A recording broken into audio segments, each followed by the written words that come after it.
ज़्यादा यूजफुल है, हमारे बारे में भी अपनी बात रखेंगे। उसके बाद हम कोशिश करेंगे कि प्रोफेसर सोफी जो सकते हैं वो डोमेस्टिक प्रोसेस के लिए और लैंग्वेज जो है वो बोलते रहेगा, इससे उसका क्या असर होने वाला है उस पर बात रखेंगे। ऑनलाइन में जुड़ पाएंगे सर्टिफिकेट होंगे और आपको हुआ है। उसके बाद आगे हम चर्चा करेंगे का बता दीजिए।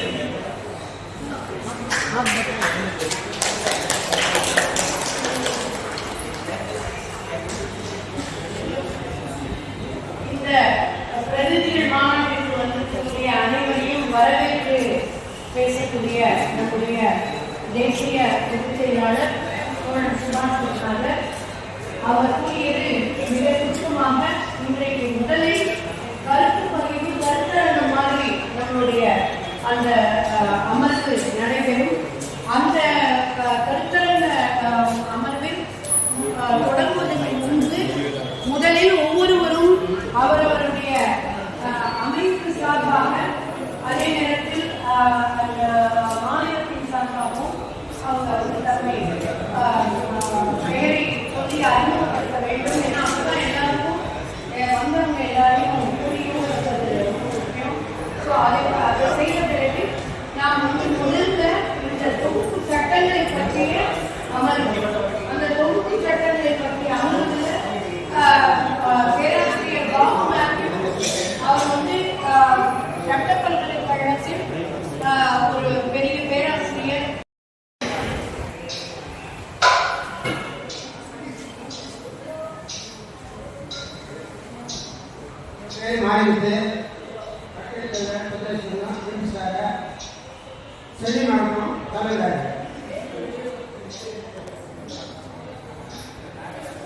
அனைவருக்கும் வணக்கம். என்னுடைய பேர் தேவாளன். அமைச்சரவையில் கூட்டமைப்பினுடைய மாநில துணைத் தலைவர், தமிழ்நாடு உடல்நலத் துறையினுடைய மாநில செயலாளர்.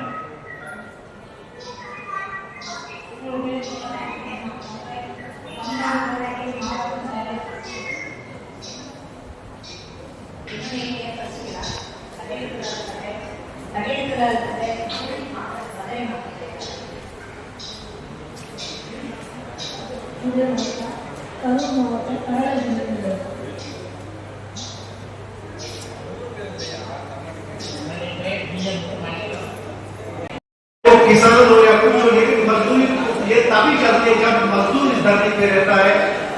हम हर वो चीज चलाते हैं जो इस देश में चलते हैं, क्योंकि मजदूरों के बगैर इस सिस्टम का चलना मुश्किल ही नहीं, नामुमकिन है।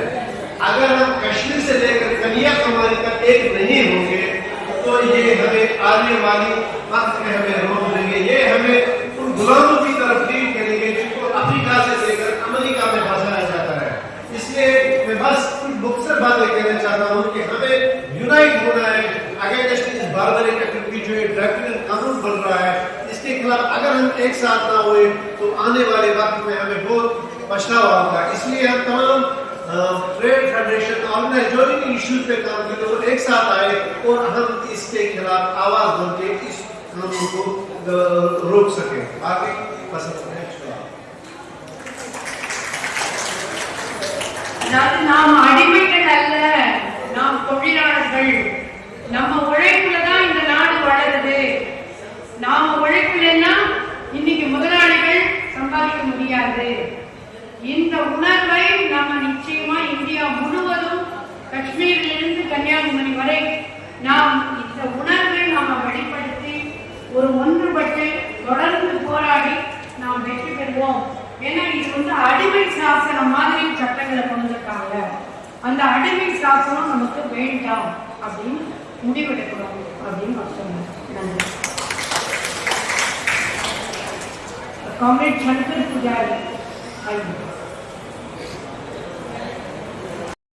अपना की जो भी ऑर्गेनाइज वर्कर्स के यूनियंस है उनका जो प्लेटफॉर्म है वो धीरे धीरे कमजोर होते जा रहा है और उनकी जो स्लोगन्स है, उनका जो प्रस्ताव होते हैं, तो उनसे ये भारत सरकार बात करने के लिए भी तैयार नहीं है।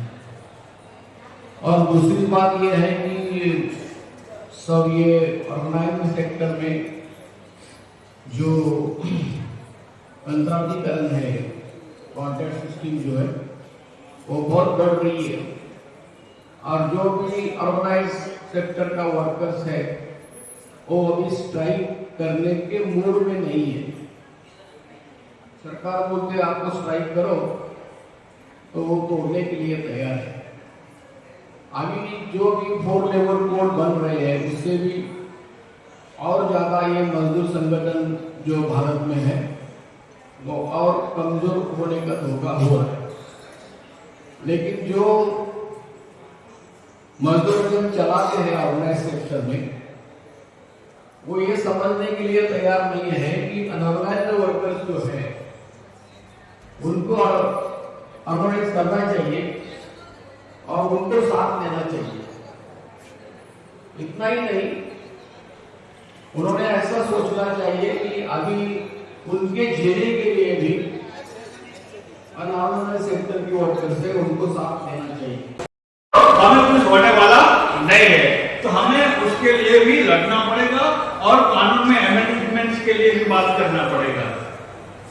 दूसरी बात, हमारे गुजरात में एवरी ईयर प्रति वर्ष हम लोग डेटा निकालते हैं तो 100 से ज्यादा लोगों का दुर्घटना में हमारे मजदूरों का मृत्यु होता है। इसमें राजस्थान का भी होता है, मध्य प्रदेश का भी होता है, बिहार का भी होता है, यूपी का भी होता है। लेकिन वो अकस्मात रोकने के लिए हमारे देश में कुछ नहीं हो रहा है। सिर्फ गुजरात में 100 वर्कर मर रहे हैं, मैं तो मान लो महाराष्ट्र में 500 वर्कर्स मरते होंगे एवरी ईयर है। लेकिन हमारे देश के पास कोई डेटा भी नहीं है कि एक साल में कितने निर्माण मजदूर का डेथ होता है। जब डेटा ही नहीं है तो आप पॉलिसी क्या बनाओगे, आप उनके लिए क्या सोच सकते हो? तो मुझे लग रहा है उसके बारे में भी हमें बात करने की जरूरत है। मैं थोड़े दिन पहले राजस्थान गया था तो कल पत्थर गढ़ाई मजदूरों वाले ने भी बात किया, वो भी एक निर्माण का ही काम है और इतने सारे मजदूर वहां पर सिलिकोसिस से मर रहे हैं, लेकिन हमारी सरकार कुछ नहीं कर रही है। इस प्रकार माइंस में भी यही हालत है। तो मुझे लग रहा है कि वेलफेयर के साथ हमारे मजदूरों की जो है जिंदगी के लिए भी हमें सोचने की जरूरत है। दूसरी बात, न्यूनतम वेतन की बात आ रही है। अब हमारे यहाँ 487 रुपीज लघुतम वेतन है, बहुत कम है वो। अब वो 400-500 रुपए में क्या हो सकता है? पूरा परिवार का पालन पोषण नहीं हो सकता है। तो हमें वो डिमांड करने की जरूरत है। मिनिमम जो आप 4th क्लास कर्मचारी है सरकार के, उसका जो वेतन है वही वेतन हमारे मजदूरों को भी मिलना चाहिए। तो ये डिमांड हमें करने की जरूरत है। और दूसरी एक बात यह है कि हमारे मजदूर जो है जब काम करने के लिए जाता है तब उनको ना पगार चिट्ठी मिलती है और ना उनको हाजिर कार्ड मिलता है, ना कोई काम का पुरावा मिलता है। और उसी वजह से आप देखेंगे तो हमारे स्टेट में हजारों करोड़ों रुपया का घपला जो है हो रहा है और कॉन्ट्रैक्टर भुगतान नहीं करता है। तो काफी इस प्रकार की जो कंप्लेंट हमारी जैसी यूनियन को मिलती है और उसमें ही हम उलझे रहते हैं। तो मुझे ये भी कहना मैं चाहूंगा कि कम से कम हमारे मजदूरों की तनख्वाह उनके बैंक अकाउंट में ही जमा होनी चाहिए, है ना। अब मैं कैश में लेने के मैं ना बोल रहा हूँ कि उनका पैसा उनके अकाउंट में जमा होना चाहिए। तो ऐसा तो हो सकता है। आज पूरे देश में जनधन योजना में सबका बैंक अकाउंट खुल गया है, तो मजदूरों की मजदूरी की उनके बैंक अकाउंट में होनी चाहिए। मैं आज जब मैं आ रहा था तो एक बहन बता रही थी, हमारी दिल्ली की है, वो बता रहे थे कि मैं जो कमा रही हूँ वो पैसा मेरा पति ले जाता है, उनके पास कुछ नहीं रहता है। जो मानो कि वो पैसा आपके बैंक खाते में जमा होता है तो बेटी के हाथ में रहेगा कि नहीं रहेगा, है ना। तो हमें ये डिमांड करने की जरूरत पूरे देश में कि हमारे मजदूरों की तनख्वाह जो है बैंक में ही जमा होनी चाहिए, है ना, कैश में नहीं चाहिए। तो मुझे लग रहा है ये सब जो मामले है इस पर बात करने की जरूरत है। हमारे यहाँ आज भी गीता जी जो वेलफेयर सेस है वो हमारी गुजरात की ट्रेजरी में जा रहा है और उसको जो है ऐसे बजट में वो लाते हैं और पैसा देते हैं। तो हम लोगों ने वो चेक रिपोर्ट में भी बार बार बात आई है, सरकार मान नहीं रही। सुप्रीम कोर्ट ने भी लिखा है कि पैसा जो है आपके बोर्ड के सेपरेट बैंक अकाउंट में होना चाहिए, फिर भी सरकार मान नहीं रही है। अब हम सोच रहे हैं, हमने अपने एडवोकेट से बात किया है, इस बार हम जरूर हाईकोर्ट में जाएंगे, देखते हैं। लेकिन प्रॉब्लम ये है, एक बार हाईकोर्ट में केस फाइल करते फिर काफी लंबे समय तक केस चलता रहता है। तो इसलिए हम सोचते हैं कि भी बात करने से तो काम बन जाता है तो बहुत अच्छी बात है, लेकिन फिर भी अपना अंतिम उपाय तो यही रहता है कि जो सरकार हमारी बात नहीं मानेगी और जो कानून का वायलेशन कंटिन्यू चलता रहेगा तो हम हाईकोर्ट ही जाना है। और मैं दूसरी बात लास्ट में कहूंगा कि पेंशन का मुद्दा बहुत इम्पोर्टेंट है, बहुत अहम है।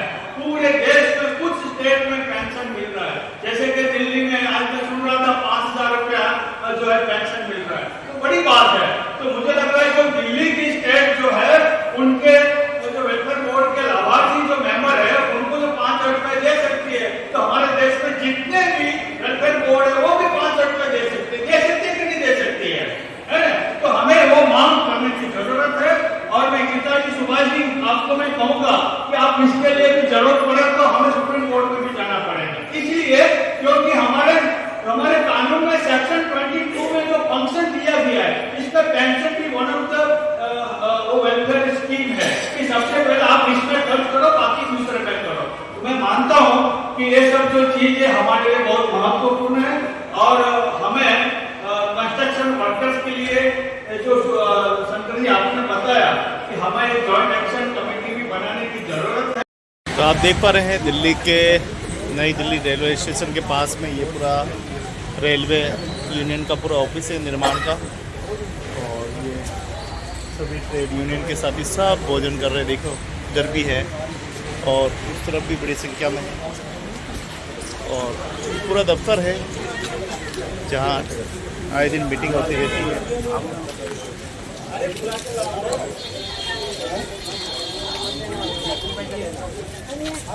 तो अभी इसका नए उद्घाटन हुआ है। स्वर्गीय डीडी वरिष्ठ मंच के नाम से बनाया गया है। स्वर्गीय कॉमरेड डीडी वरिष्ठ मंच का उद्घाटन 14 फरवरी 2025 को नवीन गुलाटी सदस्य इन्फॉर्म रेलवे बोर्ड द्वारा किया गया। तो ये पूरा शानदार दृश्य।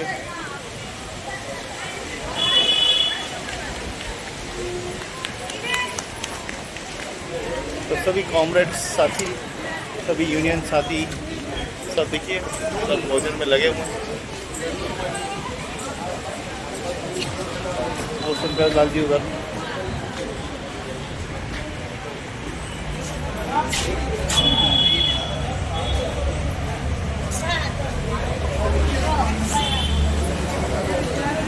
तो चलिए मैं भी कर लेता हूँ भोजन। टिफ़िन आ चुका है और आप बढ़िया जगह बैठकर भोजन की तैयारी कर लेते हैं।